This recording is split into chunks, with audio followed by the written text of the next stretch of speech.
Hi, I'm Chris Daves with Denison Yachting.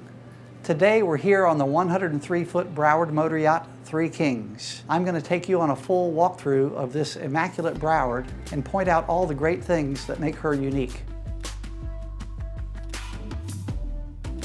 The thing that makes this walkthrough different than any one I've ever done is that I'll be showing you through the boat with the help of my son Fletcher, who's the co-broker.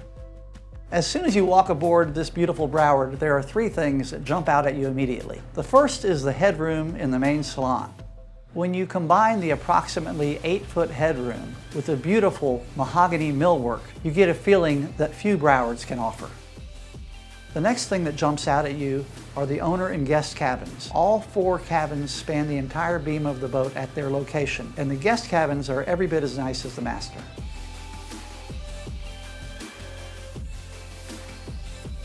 The third thing I want to point out before Fletcher kicks things off is the aft deck. The aft deck is large and spacious. It has a beautiful spiral staircase that goes up to the boat deck, which is something not found on many Browards.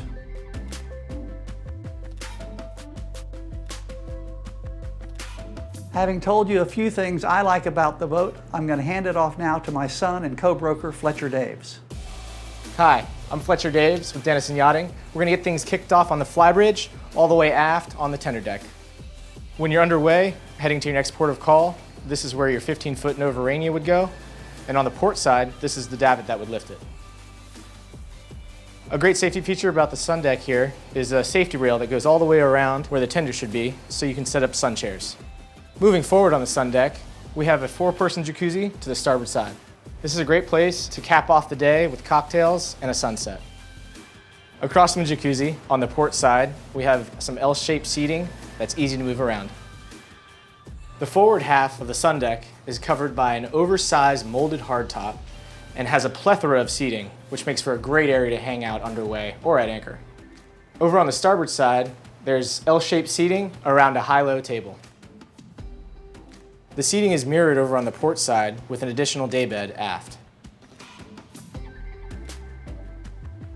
On the sun deck, the centerpiece of the guest area is a wet bar forward, complete with a grill. Also found in this area is an ice maker, drink fridge, and a sink.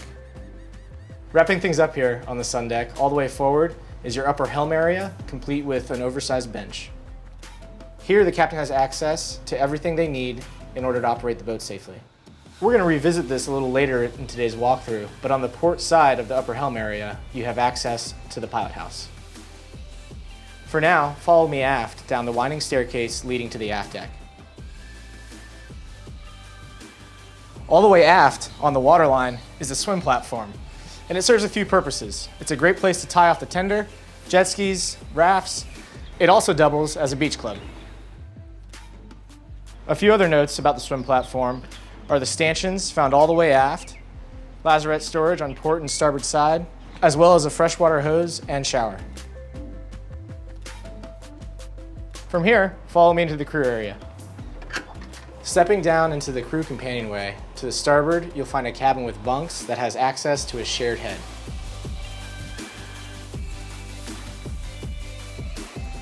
Another cabin is found on the port side. This is your captain's cabin with a private ensuite.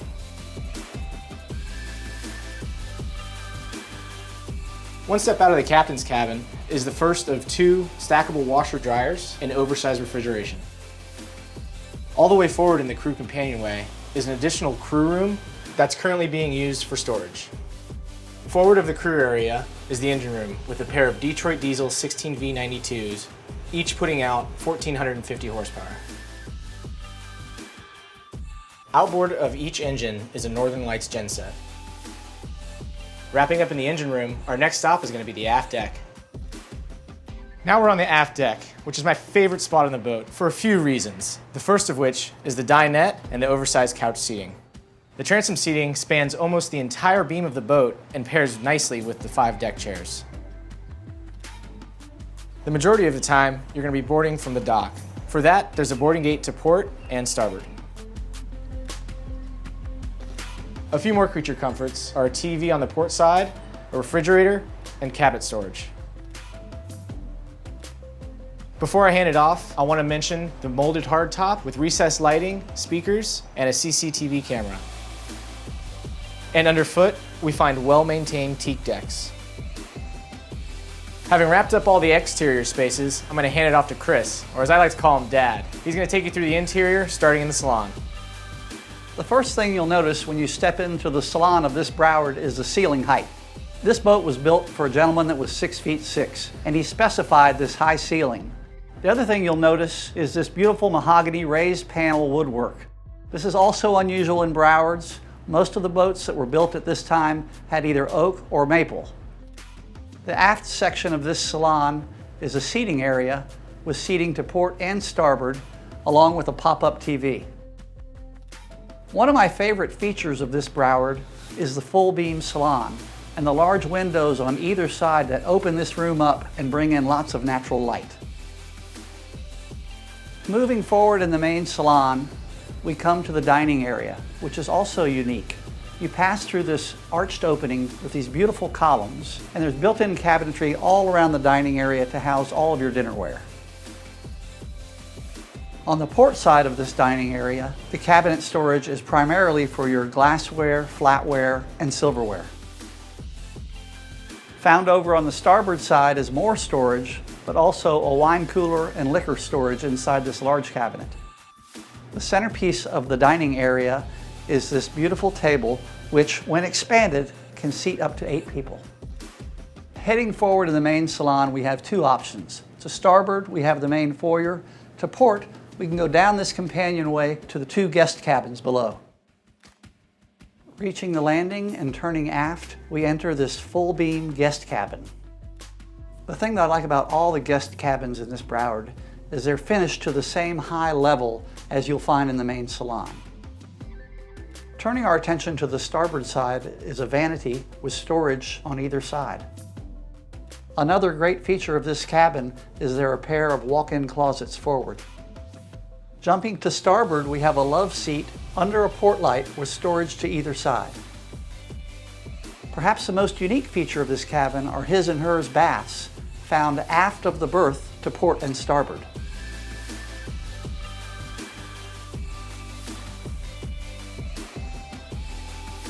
Coming out of this cabin back to the landing, we find the kaleidoscope system and the second washer and dryer.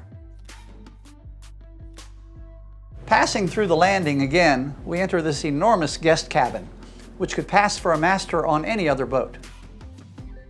To starboard is a love seat with storage on either side underneath 2 port lights. One of the main differences between this cabin and the last is the size of the walk-in closets to port and starboard. We find another vanity with storage to either side underneath 2 port lights. Forward of that is the entrance to the bathroom for this cabin.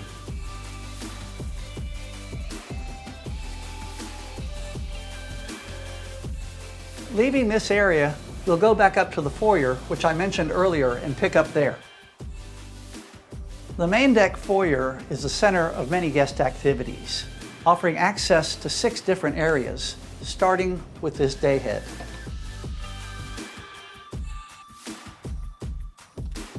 Adjacent to this day head is a crew access door, which is opposite the wheelhouse. As Fletcher pointed out, the wheelhouse can also be accessed via the Flybridge. The wheelhouse is clean and functional and has great visibility, along with all of the navigation and safety aids you would expect in a vessel like this. A few of the primary components found at the helm is a FLIR night vision control, Naiad stabilizer control, as well as a joystick for your bow thruster. Aft of the helm is a settee, which serves as an observation area as well as an area for the crew to keep the captain company. Forward of the wheelhouse is the 4th access point from the foyer, the galley. One of the nicest features of the galley is this large window over the sink that illuminates these sprawling stone countertops. In addition to plenty of storage and refrigeration and freezing, the galley also features a 4-burner cooktop, GE oven, microwave, and dishwasher. Leaving the galley, moving forward through the main foyer is the master stateroom. This on-deck master features the same living space as the lower cabins we just looked at. The main difference is the headroom and the finishes of the woodwork. In addition to storage on both sides, there's a vanity to port, along with 2 closets and an entertainment center on the aft bulkhead. Forward on the port side is the hers side of the his and hers head, which features a tub. Starboard is the his side with a shower stall. Stepping outside the master and down this set of stairs is the 4th and final cabin, the Forward VIP. Walking forward to this very private VIP, we find a vanity, and next to that is a large cedar-lined closet. To port is a beautiful head with a shower and tub.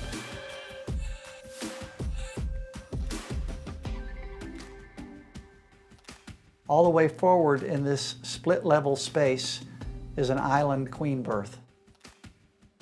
Directly above the VIP berth is the foredeck, and a nice touch here is the teak cap rail which wraps all the way around. There's also a Maxwell 4000 windlass, as well as a bosun's locker aft.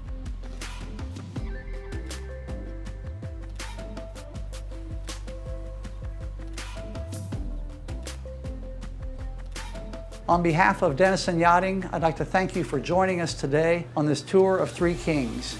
If you have any questions or you'd like to schedule a showing, you can reach out to Fletcher or me.